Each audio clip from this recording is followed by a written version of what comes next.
Gravitação e o princípio da superposição. Bom, assim como as forças em geral, todas as outras forças, né, a força gravitacional ela também obedece o que a gente chama de princípio da superposição. Então, dado o princípio da superposição, a gente pode facilmente determinar a força gravitacional de um grupo de partículas, onde, então, o efeito total da gravidade, quando a gente tem esse grupo de partículas, ele é calculado somando os efeitos parciais, os efeitos de cada um.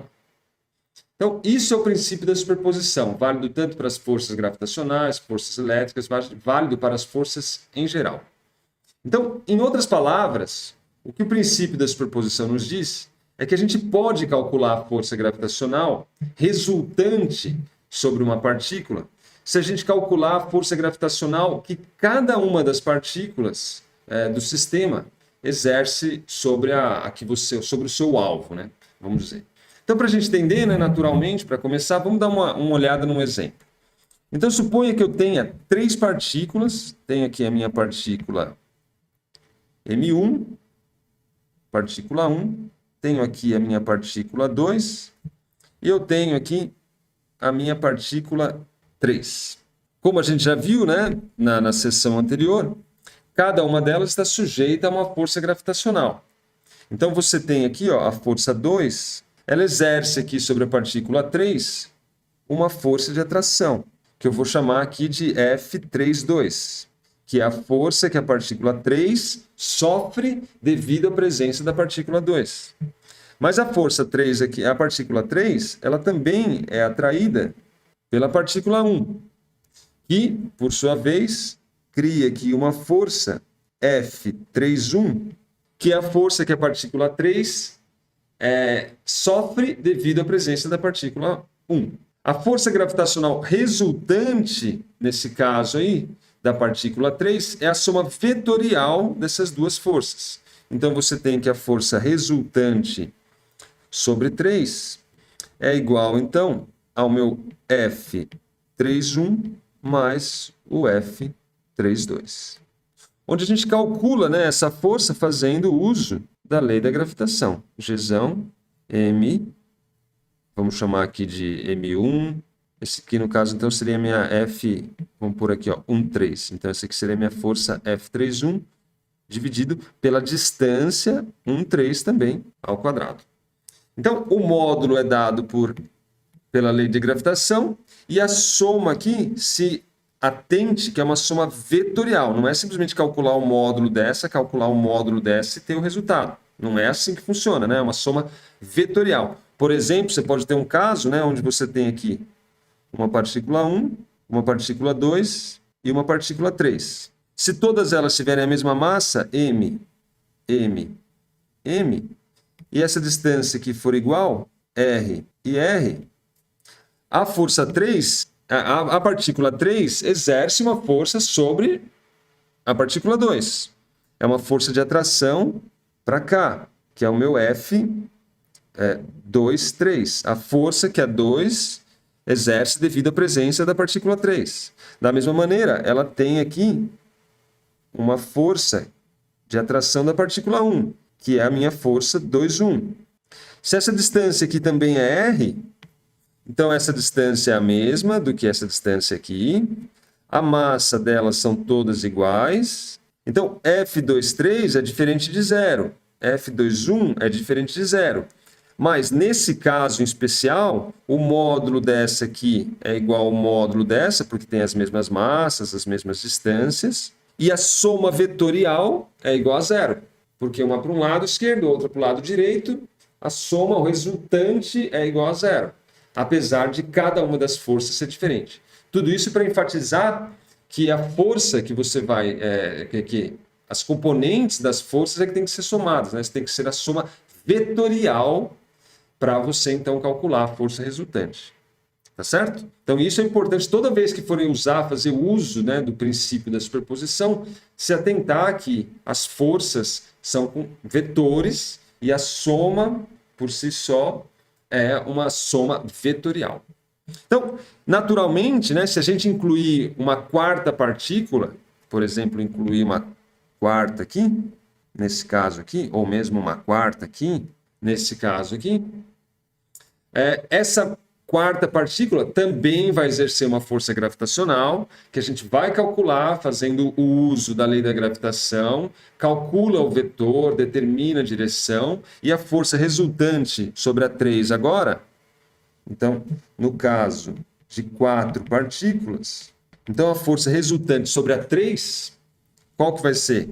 Vai ser força, então, resultante da 3, vai ser a F31 vetorial, mais o F32 vetorial, mais o F, agora, 34 vetorial. Se a gente quiser saber a força na partícula 1, qual seria? Então, essa aqui é a força resultante na 3. A força resultante na partícula 1 é diferente. É a força que a 2 exerce sobre a 1, mais a força que a 3 exerce sobre a 1, mais a força que a 4 exerce sobre a 1. Se eu quiser saber sobre a 2, calculo a força que a 3 exerce sobre a 2, a força que a 4 exerce sobre a 2, a força que a 1 exerce sobre a 2, e somo todas elas vetorialmente. Então, isso aqui me dá uma força resultante vetorial. Então, é fácil de se atentar, né, que se você tiver um sistema, então, com N massas, com N partículas, a gente pode, então, escrever o princípio da superposição para as forças gravitacionais, né, que agem, por exemplo, sobre a partícula 1, como sendo, então, no caso de N partículas, então, o que você tem aqui é uma força resultante, que é igual ao que agora? F12 mais F13 mais F14 mais mais F1N. Ou seja, em termos de uma somatória, né, a gente pode escrever isso como sendo, então, uma força resultante que é igual à somatória de I variando de 2 até N de F1N. Isso aqui é o nosso princípio da superposição. Que, como eu disse, né, não é um caso da força gravitacional, né, não é um caso das forças em gerais. A força resultante sobre qualquer objeto é a soma vetorial de todas as forças sobre os objetos, sobre o objeto. No caso, como a gente está considerando somente forças gravitacionais, a força resultante gravitacional é a soma de todas as forças gravitacionais na quais a partícula está sujeita. Então, eu vou pegar a da 1, a da 2, a da 3, somar todas elas e aí eu tenho a força resultante. Ok? Então, isso é o princípio da superposição. Bom, até agora a gente calculou a força gravitacional somente para partículas, né? Somente massas pontuais. É isso que a gente faz, é um ponto, não tem uma distribuição. E a pergunta natural que aparece agora é: como é que seria, então, a força gravitacional que um objeto sólido, real, né, exerce sobre uma partícula? Então, como é que eu estendo agora o princípio da superposição para poder levar em conta agora a somatória de elementos infinitesimais de massa e acabar, então, somando todos eles para que, então, a gente tenha a força resultante?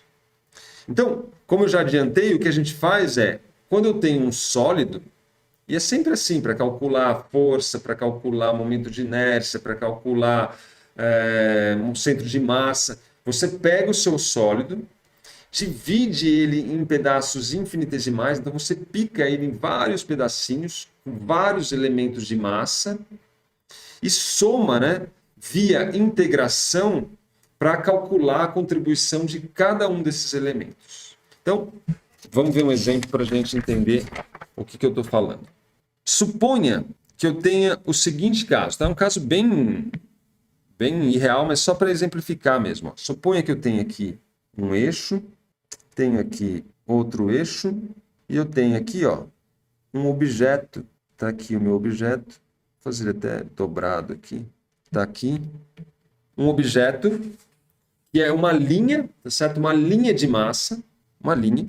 Esse objeto, que é a minha linha aqui, ela tem uma certa massa que eu vou chamar de eminho total, tem uma massa eminho, a massa total dele. Ele tem também um comprimento aqui L, e eu quero calcular a força, aqui eu tenho um outro elemento de massa aqui, ó, que está alinhado com ele, tá? Está alinhado aqui. E esse objeto aqui, ele tem uma massa que eu vou chamar de emão. Então, veja, agora já não é mais o caso de cargas pontuais, né? De massas pontuais, né? Não é um ponto, uma partícula. Agora a gente tem um sólido ali, que é uma linha de massa, né? Um monte de massas, todas linhas, como se fosse um bastão. É um bastão. Muito bem. Bom, como é que a gente calcula, então, a força gravitacional que esse objeto exerce sobre esse? Como é que é o procedimento padrão? Então, a ideia é sempre a mesma, você vai fazer o uso da integração. Então, você vai dividir esse elemento aqui em infinitos pedaços de massa infinitesimal, dm, e você soma todos eles por integração. Então, vamos supor que essa distância aqui, ó, daqui até aqui, seja uma distância d. O que acontece? Esse elemento aqui, ó, ele está mais próximo do emão do que esse elemento aqui, ou mesmo do que esse elemento aqui. Então, cada um desses elementos vai contribuir de uma forma diferente, né? A gente tem que levar isso em conta na hora de somar, porque uns estão mais próximos do meu emão, ó, esse aqui da ponta está uma distância d, mas esse aqui da outra extremidade, ele está uma distância que é L mais d. Então, ele tem uma força, esse elemento exerce uma força gravitacional sobre esse, que é diferente desse aqui. Se atente que a nossa expressão da força, né, depende da distância, naturalmente, né? O F nosso, gravitacional, né, como Newton mostrou, é Gzão, emão, sobre a distância ao quadrado. Então, como é que eu faço para calcular a força gravitacional que esse objeto exerce sobre esse? Todo objeto atrai outro objeto. A força pode ser pequena, né, dependendo da massa, mas o fato é, existe uma atração. Como é que eu calculo essa atração dado um sólido? Então, a ideia é a seguinte, ó, é sempre a mesma brincadeira. Você vai escolher um elemento infinitesimal de massa numa distância arbitrária. Então, eu vou pegar aqui, ó, um elemento infinitesimal de massa dm. E esse elemento infinitesimal de massa, ele está aqui uma distância x da minha origem aqui, do meu zero.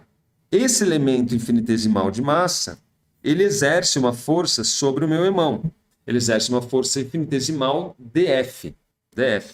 Quanto vale esse dF? Que é a força que esse elemento, só estou olhando para esse elemento, que esse elemento exerce sobre esse aqui. Então, pela lei de gravitação, a gente tem que o meu dF é igual a Gzão, aí entra a massa desse elemento aqui, que é dm, entra a massa do objeto aqui que eu quero calcular a força sobre ele, que é emão, e isso tudo dividido pela distância do dm até o emão. A distância daqui até aqui, bom, essa distância aqui, ó, se você se atentar, ela é L menos x, porque aqui é L, aqui é x, então daqui até aqui é L menos x. E depois eu tenho mais d. Então a distância daqui até aqui é L menos x mais d. Essa é a distância desse elemento de massa até o emão. Então fica L menos x mais d. Tudo isso elevado ao quadrado. Porque, né, a expressão depende com o inverso do quadrado da distância. E a direção dela, né, é uma força de atração, então aqui é o meu, vou chamar aqui o meu de x, aqui de y, então essa força na direção menos x versor, porque é uma força de atração, então, nesse sentido aqui.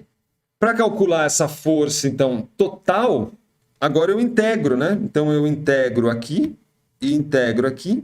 A integral de df me dá a força resultante, porque é a soma de todos os elementos de massas infinitesimais, isso vai me dar a força resultante.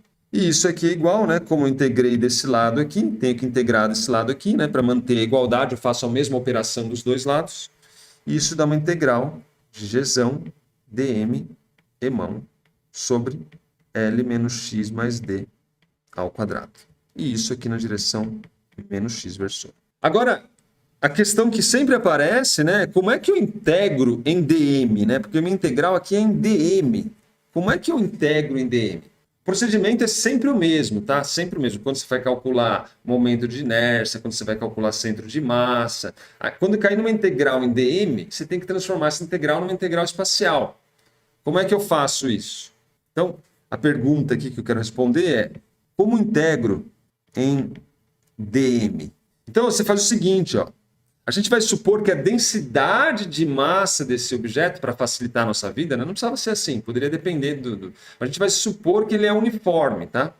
Então, essa barra aqui, ela tem uma certa densidade de massa, uma densidade linear de massa, né? Porque é uma linha, né? Que eu vou chamar de lambda, que nada mais é do que a massa da barra, que é o meu eminho, né? Que eu chamei aqui, que eu vou chamar de massa da barra, tá? Só para deixar bem claro que é a massa da barra, dividido pelo comprimento.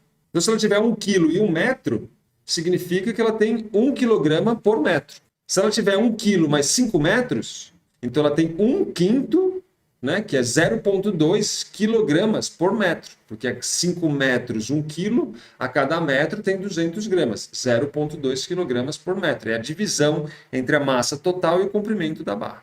Só que essa distribuição de massa é uniforme. Então, se eu cortar a barra no meio, o comprimento cai pela metade e a massa cai pela metade também. Se eu cortar em 1/4, o comprimento cai para 4 e a massa cai para 4. Então, se eu pegar esse elemento dm aqui e ele tiver aqui um comprimento dx, esse comprimentozinho aqui é dx, então a razão dm sobre dx é a mesma do que a massa total dividida pelo comprimento total. Eu só fui picando ela em várias vezes. No fundo, o que eu estou fazendo é dividir esse cara aqui por um número gigante, dividir esse cara aqui por um número gigante. Esse cara dividido por um número que tende ao infinito é o meu dm, e esse cara aqui dividido por um número que tende ao infinito é o meu dx. Então, esse lambda aqui, ele também é igual a um dm sobre dx. E aí que tá a coisa legal, ó, porque agora eu tenho meu dm, ó, em termos do dx. Daqui eu tiro que dm é igual a massa da barra sobre o comprimento total vezes dx. Olha que coisa interessante. A massa da barra é uma massa constante, o comprimento L é um comprimento constante, agora eu tenho um dx aqui. Então o meu objetivo agora é pegar esse dm e substituir aqui, ó. Ou melhor, né, substituir aqui para poder fazer a minha integração. Então é assim que na prática a gente calcula, né, a densidade, a força gravitacional que um sólido exerce sobre um corpo qualquer. Aqui, né, a gente escolheu uma barra, né, para simplificar, mas poderia ser uma esfera, poderia ser um disco, pode ser um corpo qualquer. A integração é que pode ser mais complicada, mas a ideia é exatamente essa aí, a mesma. Então, substituindo o meu dm ali para a gente calcular essa força, então, eu tenho aqui minha força resultante, ela é igual ao quê? Então, eu vou tirar tudo que é constante da integral. O meu g é constante, sai da integral. O meu emão, que é a massa da minha bolinha ali, ela também é uma constante, sai da integral. Além disso, eu tenho o meu dm, vou substituir o dm aqui, então agora eu tenho uma integral. O dm é a massa da barra, dividido por L, vezes dx. Então, coloquei o dm aqui, esse aqui saiu da integral, esse aqui saiu da integral. E tem esse termo aqui ainda, que é dividido, então, por L menos x mais d elevado ao quadrado. Essa integral é em dx. Ela vai integrar aqui, ó, e eu quero somar todos os elementos, todos. Então, essa integral ela vai desde o zero, que é onde a barra começa, até L. Porque daí, quando eu fizer de 0 até L, eu vou estar somando todos os elementos de massa e vou levar a contribuição, então, de todo mundo. Então, essa integral aqui é uma integral de 0 até L, e a direção da força é na minha direção menos x versor. Olha que maravilha. A massa da barra e o comprimento também é constante, então, daqui eu tenho que o meu FR, então, é igual a Gzão, Emão, M da barra, sobre o comprimento da barra, e agora aqui eu tenho uma integral de 0 até L de dx sobre L menos x mais d ao quadrado. E isso aqui na direção menos x vezes 1. E agora a física acabou. Agora é só resolver uma integral. O que você tem que fazer é resolver essa integral aqui, ó, fazendo uso dos limites de integração. A integral é em dx, a variável x está aqui, faz substituição trigonométrica, nada muito complicado. Pelo contrário, uma substituição simples. Se você fizer essas continhas, você vai tirar aqui a resposta dessa integral aqui.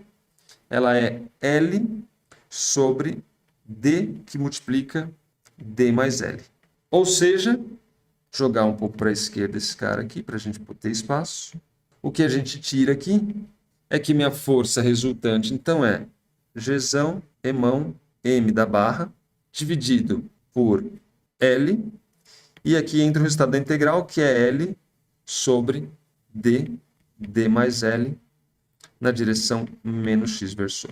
Esse L aqui cancela com esse L aqui, de forma que, finalmente, o resultado, então, final é uma força resultante, que é igual a Gzão, Emão, M da barra, dividido por D, D mais L, menos x versor. Está aqui o resultado, então, ó, vamos pegar a nossa figura aqui. Está aqui, ó. Então, essa é a força que essa barra aqui exerce sobre a minha massa Emão. Veja que a dimensão está tudo correto, né? G, M, M, e aqui é uma grandeza que depende da distância ao quadrado. Você pode fazer algumas análises dimensionais, por exemplo, quando esse L aqui tende a zero, né? Ou vamos dizer, se a gente aproxima esse eixo aqui de forma a trazer ele bem para cá e esse L fica de tamanho zero, aí a distância fica Gzão M da barra sobre D ao quadrado, exatamente como se eu trouxesse toda a minha massa aqui, então fica exatamente como deveria ser. Então tá aí a força que essa barra exerce sobre o ponto. O que a gente fez aqui, basicamente, foi fazer a integração, se atentando que a força resultante nada mais é do que a minha integral em df, ou seja, a somatória, né, a integração de todas as forças infinitesimais causada aí por cada um dos elementos de massa df. Vale frisar que se o objeto for uma esfera ou uma casca esférica, a gente não precisa, de fato, fazer essa integração por causa do teorema do Newton, né? O teorema das cascas do Newton. Mas o teorema das cascas é exatamente, que é o que a gente apresentou na seção 13.2, dá uma olhada no vídeo lá, é exatamente o resultado disso aqui. Ou melhor, é um resultado disso aqui, dessa integração. Então, só para enfatizar, no caso de uma casca, qual que é a brincadeira? Ó, imagina que eu tenha uma casca esférica, e eu quero calcular a força que ela exerce sobre essa massa Emão aqui. A ideia é a mesma. O que eu vou fazer? Eu vou pegar essa minha casca e dividir em elementos infinitesimais de massa dm. Então, esse elemento de massa dm, ele está distante aqui uma certa distância r dele, e ele produz aqui uma força de atração para cá. Mas você tem um outro elemento de massa dm aqui, que também exerce uma força para cá. Se você se atentar, você vai ver que a força ela é radial, ela sempre vai estar apontando aqui para o centro. Para cada elemento de massa, se eu pegar esse aqui, ele vai me exercer uma força aqui. Mas eu pego um outro elemento dm aqui, e a minha ideia é somar todos os elementos. Só que aqui fica um pouco mais complicado, porque os elementos, né, eles ficam com uma distância aqui, que vai depender da posição aqui, né, na esfera. Então, eu tenho que levar isso em conta. O que o Newton mostrou é que quando você resolver essa integral e somar todos os elementos de massa, então, somar esse, pensa que é uma casca, né? Então, aqui você tem mais um elemento, aqui você tem mais um elemento. Você tem elementos em toda a casca esférica, um monte de elementos de massas infinitesimais. Cada um deles tem uma área infinitesimal associada a eles, e eu tenho que somar a contribuição de todos eles. O que o Newton mostrou, e aí surge o teorema das cascas, é que esse resultado, quando você fizer a integral, somar tudo bonitinho, fizer todos os elementos, igual a gente fez para o caso do nosso fio, né? Exatamente, a gente pegou o fio porque é fácil de integrar, nesse aqui é mais complexo de integrar. Mas se você fizer essa integração para a casca esférica, seguindo o procedimento análogo que a gente fez, o que o Newton mostrou é que a força resultante é igual a você pegar a massa total dela, se ela for uniformemente distribuída, né? Se a massa for uniformemente distribuída. Então é equivalente a você pegar a massa total dela e colocar aqui no centro. Então o resultado dessa integração vai dar exatamente, se eu chamar essa distância aqui de Rão e essa aqui de L, o resultado, quando somar tudo, fizer tudo bonitinho, vamos chamar esse aqui de M1 e esse aqui M2, vai ser uma força resultante que é igual a Gzão M1, M2, dividido por R mais L ao quadrado. Ou seja, é equivalente a você condensar toda a massa da esfera no centro dela. E aí você calcula como se fosse uma carga pontual. Esse resultado ele é fruto, né, da dedução da integração. Quando você fizer a integração exatamente como a gente fez acima, no caso nosso de uma linha, você vai ter esse resultado aqui, ó, como resposta da sua integral. É equivalente, por isso que sai o teorema das cascas, né? Porque ele consegue provar que isso aí é sempre verdade. E aí, se é válido para cascas, então também é válido para uma esfera. Por quê? Porque uma esfera é uma soma de cascas.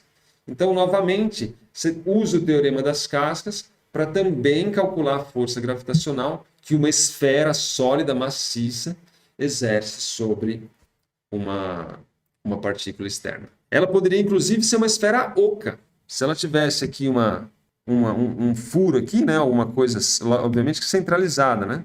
O resultado ainda seria pegar toda a massa dessa casca esférica com uma certa espessura, né, jogar tudo no centro, calcula como se fosse uma carga pontual, novamente tem um resultado aí análogo, né, ao da casca ou do sólido como um todo. Isso então é que dá origem ao teorema das cascas. No fundo, é fazer uso da integração, somando todos os elementos de massa, etc, etc, exatamente como a gente fez aqui, ó, no caso de uma linha, né? Aqui a linha é fácil de resolver a integral, foi por isso que a gente optou por ela. Aqui já é um pouco mais complicado, no caso da esfera, né? Porque cada elemento, né, está a uma distância diferente aqui, e não é uma coisa tão trivial. Você tem que usar coordenadas esféricas, né, para ajudar a vida, etc, etc. Ok? Então esse é o princípio da superposição, se atentando que é a soma vetorial das forças e que para um caso de um sólido a ideia é análoga. Agora eu divido em infinitos elementos infinitesimais de massa e somo cada um deles por integração. O resultado é a força resultante gravitacional de uma partícula, né, ou de um objeto sobre outro.